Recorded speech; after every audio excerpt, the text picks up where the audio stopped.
Hello,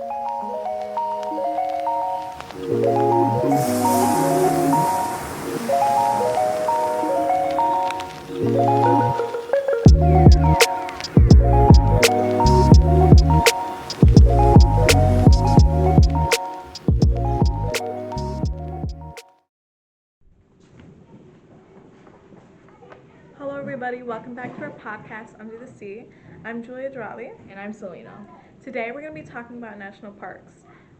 Selina, do you mind telling us what do national parks have to do with Under the Sea, our podcast? So we're going to be talking about like the national parks that have like a lot of water and water habitats in it. And we're going to be talking about the aquatic animals that live in them. Exactly.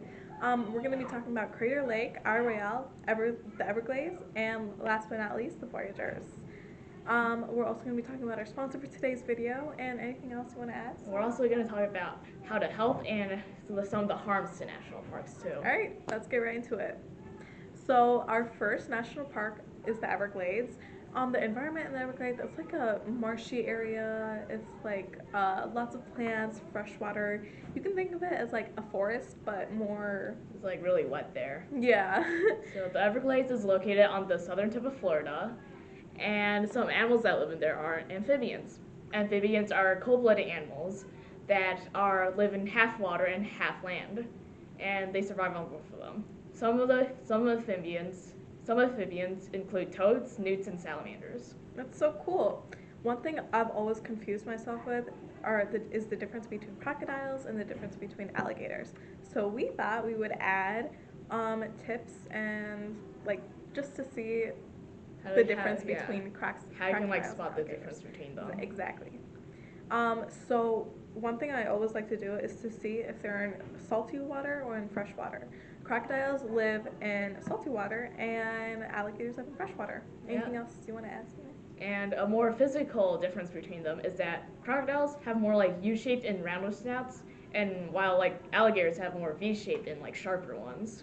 Oh, that's so cool.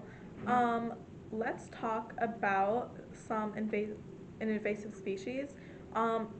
Burmese pythons, excellent swimmers. They can be underwater for like 10 minutes. They're super invasive, super bad for the Everglades National Park, and it's like really harmful, and there are thousands of them. Yeah, people are like trying to remove them, but like they're not really successful because there's so many. Wow. Yeah. One of my favorites are the otters. Otters are very cute, so playful. They have like little families. They live together and they hold hands. It's so cute. Fun fact: otters sleep above the water and they hold their little family, and it's so cute. Well, in my opinion, I like crocodiles and alligators more. I think they're cooler. Whatever.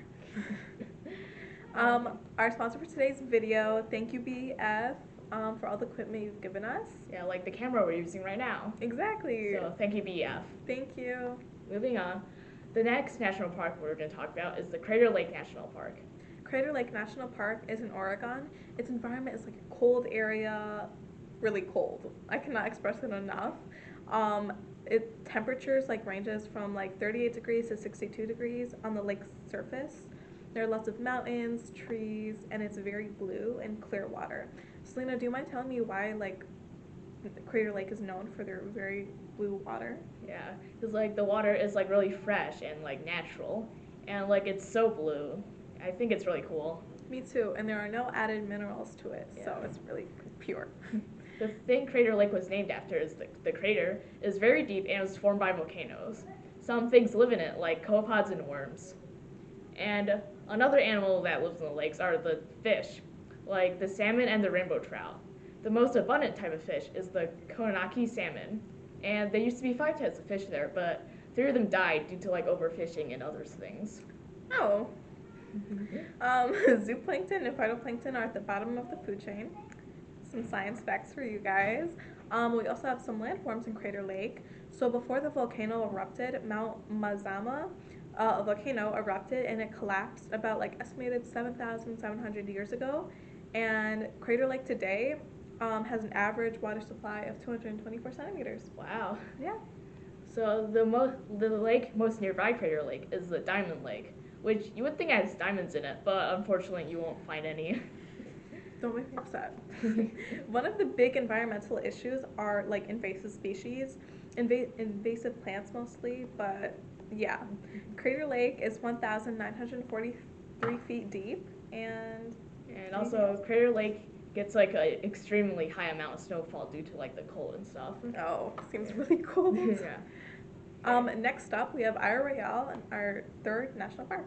So some of the animals that live there are salamanders and newts, and they're there, but like they're really rarely seen. And some of the reptiles there are the western painted turtle, the northern red-bellied snake, and the common garter snake. Wow, that's so cool. Royale is an isolated and undeveloped island that can be reached only by boat. Royale was made a national park on March 3rd, 1931, long time ago. It's located in Lake Superior, Michigan, and as you can probably tell, it has a lot of water and islands, and also has wetlands. the the only population of coaster brook trout, lots of clams and frogs, mosquitoes. So don't forget to bring bug spray. Yeah. And some of the popular animals that live there are the moose. The moose are like great swimmers there, and they can swim up to 6 miles per hour and dive up to 15 feet. Wow, that's so cool.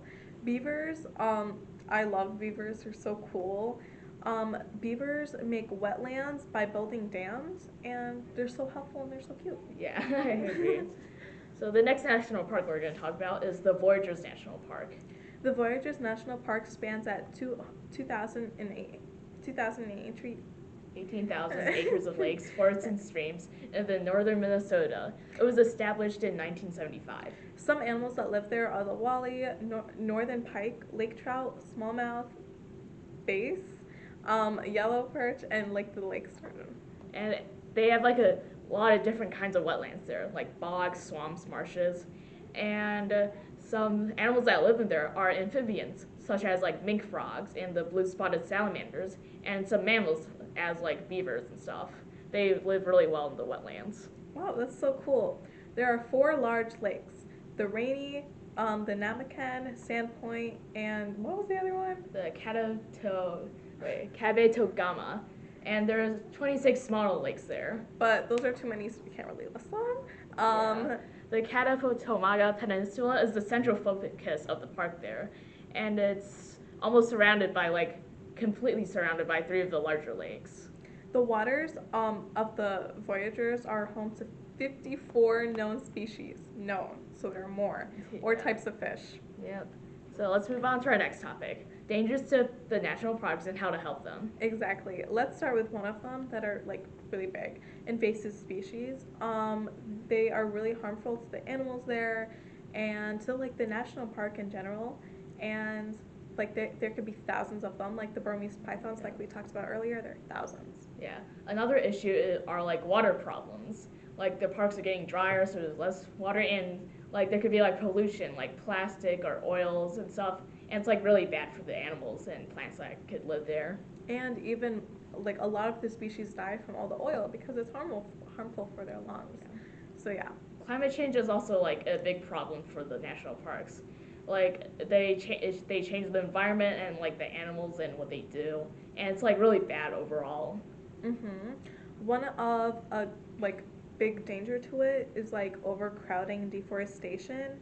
And deforestation not only affects the animals but affects the people, the water, the air supply, and a lot. Yeah, it's also really bad for everything overall. Since we talked about the dangers to national parks, let's talk about how to help national parks. You can donate by mail or by phone, and you can subscribe to any national park magazine. Yeah, you can also create a fundraiser or donate to the foundations that are helping national parks and stuff like that. You can create a fundraiser or you can donate to foundations like the National Park Foundation. Yep. So let's wrap up what we learned today. So we talked about the Everglades National Park, the Crater Lake National Park, the Isle Royale National Park, and the Voyagers National Park. Don't forget to comment, and subscribe. And thank you for listening, everybody. Yeah. And don't forget our sponsor today, BF. And don't forget the ways we taught you how to help. And be sure to donate to them if you can. Exactly. Thank you for watching, everybody. Yeah, stay tuned for our next episode of this podcast. And bye. Bye.